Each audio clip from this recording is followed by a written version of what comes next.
എന്തല്ലാ എല്ലാവർക്കും സുഖം തന്നെയാ. നമുക്ക് ഇപ്രാവശ്യം ഏതായാലും നവരാത്രിയല്ലേ, അപ്പം നവരാത്രിക്ക് ഇപ്പം ഇനി മീനൊന്നും പറ്റൂലല്ലോ. അപ്പോൾ ആ സമയത്ത് കുട്ടികൾക്കെല്ലാം സ്കൂളിൽ കൊണ്ടുപോകാനായാലും വീട്ടിലുള്ള മറ്റുള്ളവർക്ക് കഴിക്കാനായാലും എല്ലാം നല്ല സോയാ ചങ്ക്സ് വെച്ചിട്ടുള്ള ഒരു ചാപ്സിൻ്റെ റെസിപ്പി നല്ല അടിപൊളി ടേസ്റ്റാണ്. അപ്പോൾ നമുക്കെങ്ങനെയാണ് ഉണ്ടാക്കുന്നത് നോക്കാം. അതിനായിട്ട് ഒരു പാത്രത്തിൽ കുറച്ച് കൂടുതൽ വെള്ളം വേണം കേട്ടോ. അതിൽ 1 ടീസ്പൂൺ ഉപ്പ് ഇട്ടിട്ട് നല്ലോണം തിളക്കട്ടെ. അപ്പോഴത്തേക്ക് വേറൊരു കപ്പിൽ 2 കപ്പ് സോയ ചങ്ക്സ് എടുത്ത് വെച്ചിട്ടുണ്ട്. നമ്മൾ ഈ ഉപ്പിട്ട് തിളച്ച വെള്ളം ഇതിലേക്ക് ഒഴിച്ചു കൊടുക്കാം. ഒഴിച്ചിട്ട് കുറച്ച് നേരം മൂടി വെക്കണം. ഒരു 10-15 മിനിറ്റ് ആകുമ്പോഴത്തേക്ക് നല്ലോണം കുതിർന്ന് വന്നോളും.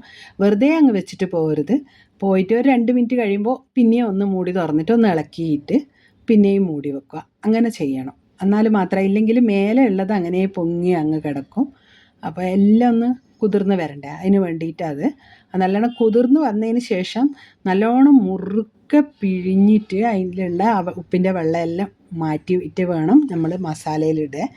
അപ്പോൾ അതവിടെ ഇരിക്കട്ടെ. അപ്പോഴത്തേക്ക് നമുക്കൊരു മസാല ഉണ്ടാക്കണം. അതിനായിട്ട് ഒരു മിക്സി ജാറിലേക്ക് 10-15 ചെറിയുള്ളി ഇട്ട് കൊടുത്തിട്ടുണ്ട്.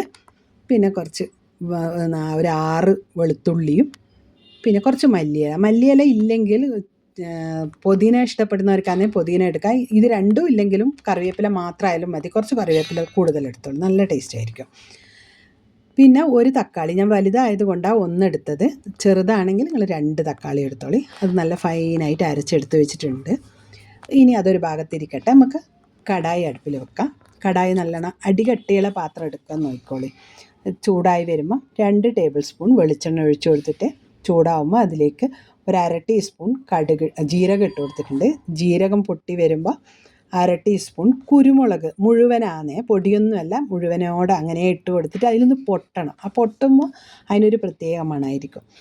അപ്പോൾ ഇനി ഇതിലേക്ക് കുറച്ച് കറിവേപ്പിലയും കൂടി ഇട്ടിട്ട് അത് നല്ലോണം മൊരിഞ്ഞ് വരുമ്പോൾ ഒരു വലിയുള്ളി നീളത്തിൽ അരിഞ്ഞതും ചേർത്തിട്ട് ഒന്ന് ഇളക്കി കൊടുക്കുക. അതിന് ശേഷം ഇത് പെട്ടെന്ന് വാടിക്കിട്ടാൻ വേണ്ടിയിട്ട് നമുക്ക് ഒരു 1/2 ടീസ്പൂൺ ഉപ്പും കൂടി ചേർത്തിട്ട് നല്ലോണം ഒന്ന് വഴറ്റിയെടുക്കാം. ശരിക്കും ഈ ഉള്ളി നല്ല ഗോൾഡൻ ബ്രൗൺ ആകുന്നത് വരെ വഴറ്റിയെടുക്കാം. നല്ലോണം വഴന്ന് വന്നതിന് ശേഷം നമുക്ക് ഇനി ഇതിലേക്ക് പൊടികൾ ചേർത്ത് കൊടുക്കണം. അപ്പോൾ ആദ്യം നമ്മൾ ഒരു 1/4 ടീസ്പൂൺ മഞ്ഞൾപ്പൊടി, 3/4 ടീസ്പൂൺ സാധാരണ മുളക് പൊടി തന്നെ, കാശ്മീരി ചില്ലി ഒന്നും അല്ല എന്നാണ് പറഞ്ഞത്.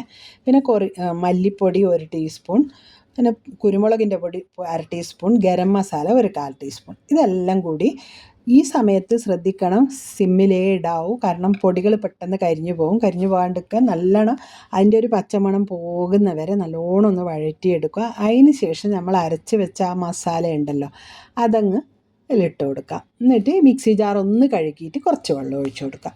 എന്നിട്ട് നല്ലോണം ഇളക്കി അതിലുള്ള ഏകദേശം മസാല എല്ലാം ഒന്ന് വെന്ത് വരുന്നവരെ, കാരണം ഉള്ളി പിന്നെ വെളുത്തുള്ളിയെല്ലാം ഇല്ല, അതെല്ലാം നല്ലോണം വെന്ത് വരണം.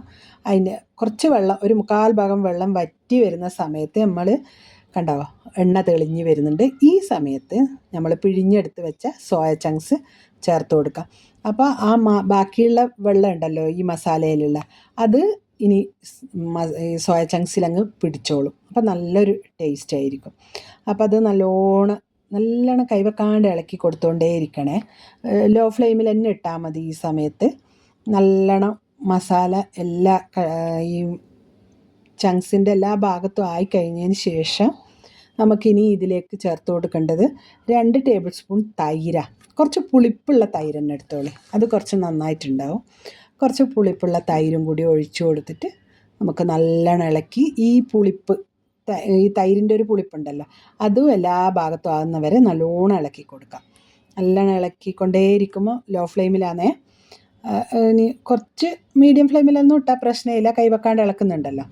ഇവിടുന്ന് അങ്ങോട്ടും ഇങ്ങോട്ടും മാറാൻ പാടില്ല, കരിഞ്ഞു പോകും. അപ്പോൾ അതാ എല്ലാം റെഡി ആയിട്ടുണ്ട്. ഇനി നമ്മൾ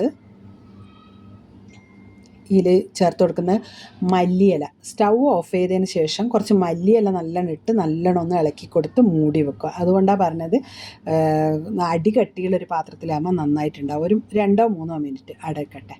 കണ്ടോ, സ്റ്റൗ നേരത്തെ ഓഫാക്കിയതിന് ശേഷമാണ് മല്ലിയില ഇട്ട് കൊടുത്തത്. അപ്പോൾ അന്നേരമാണ് നല്ല മല്ലിയിലേൻ്റെ മണം മൊത്തം ഇതിലിറങ്ങി നല്ല അടിപൊളി സോയാ ചങ്ക്സ് റോസ്റ്റ് റെഡി. ഇനി ഇതുപോലെ എല്ലാവരും ഉണ്ടാക്കി കഴിച്ചു നോക്കി അഭിപ്രായം അറിയിക്കാൻ മറക്കണ്ട. അടുത്ത ആഴ്ച പുതിയൊരു വീഡിയോയുമായി കാണുന്നത് വരെ താങ്ക് യു.